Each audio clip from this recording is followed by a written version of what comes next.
二个方面呢，我希望它是一个我们踮起脚尖可以触摸到的未来，我觉得这很有意思。包括读者可能看到里面的民间航天组织牧歌，他去发起这个什么行动啊，发射什么飞船，我们也许会自然的想到现在的什么 SpaceX 啊，就是等等等等，什么蓝色起源这些公司给世界带来的冲击，可能产生这种强烈的代际共鸣和现实投射。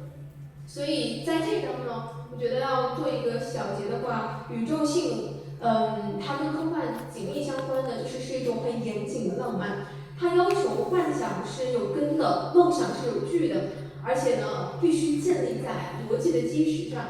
像书中这个主角们乘坐 Universe 飞向深空，它不仅仅是一次冒险，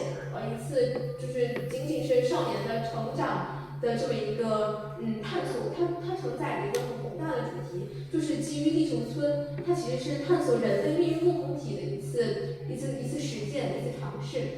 当飞船越过某个临界点，当这个地球在视野中慢慢的变小的时候，其实它甚至逐渐化为一颗悬浮在黑色幕布上的一个蓝色弹珠。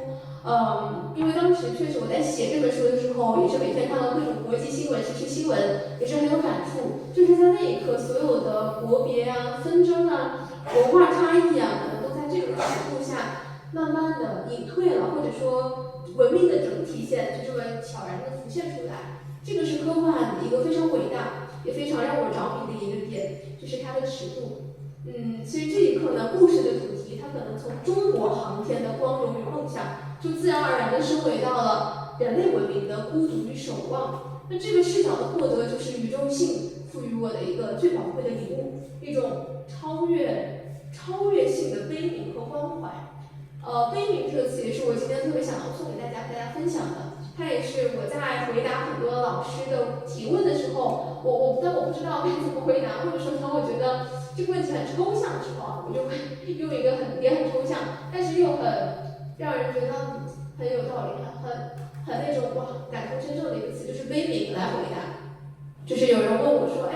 这个你觉得 DeepSeek 会不会取代写作，或者你觉得 DeepSeek 写不了的题材是什么？你觉得 AI 为什么无法成人？就总会有这种问题在今天就问到我就会说，那我觉得一方面可能 AI 没有，就是它很难拥有人的悲悯，所以我们创作者在小说中如果能够写出人的悲悯，我觉得可能是一个目前还比较震撼人心，也许 AI 尚无法企及的一个高度。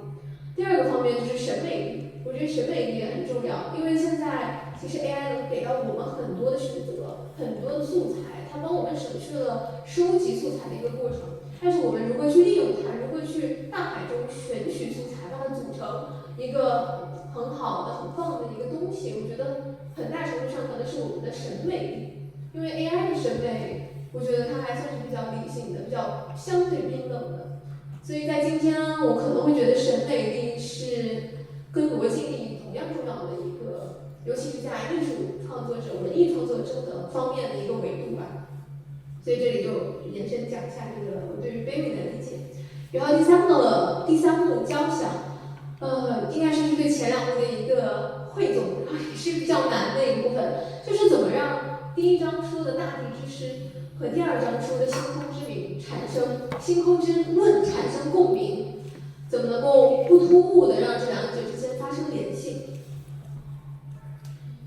也就是说，怎么能够让海南的这个茶滩、一个老爸茶楼、一个大排档和人类的命运产生关联呢？其实我在构思的时候，包括今天我怎么回答这个问题，我觉得很简单的一个天然的一个维度就是人。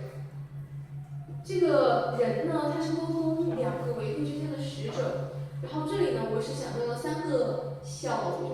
标题来概括这种人的作用啊。首先就是以私情通达公益，也就是我们常说的从为小家到为大家，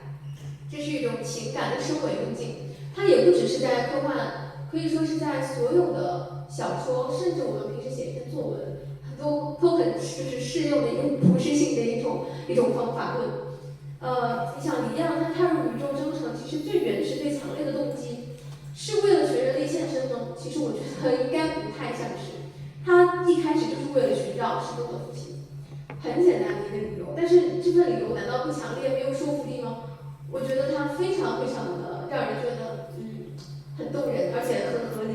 所以这份源自血缘的、充满了焦虑、充满了爱的这种私人的情感，是所有人都能够瞬间理解的这种本土性的内核。也正是这份看似渺小的牵挂，可能它像一根坚韧的丝线牵引着他，最后走出了他一直向往的安逸的生活。因为他想守护的人可能不在了，他想守护的家现在是需要他挺身而出的，所以他也就是这么一种就是被动的，相对来说被动的，可能从被动再变为主动的，将个人的命运去融进了国家，融进了乃至人类探索未知的这么一段旅程之中。所以故事的格局呢，也随着他这个转变打开了。所以他的成长弧光其实是很清晰的，勾勒出一种从爱剧情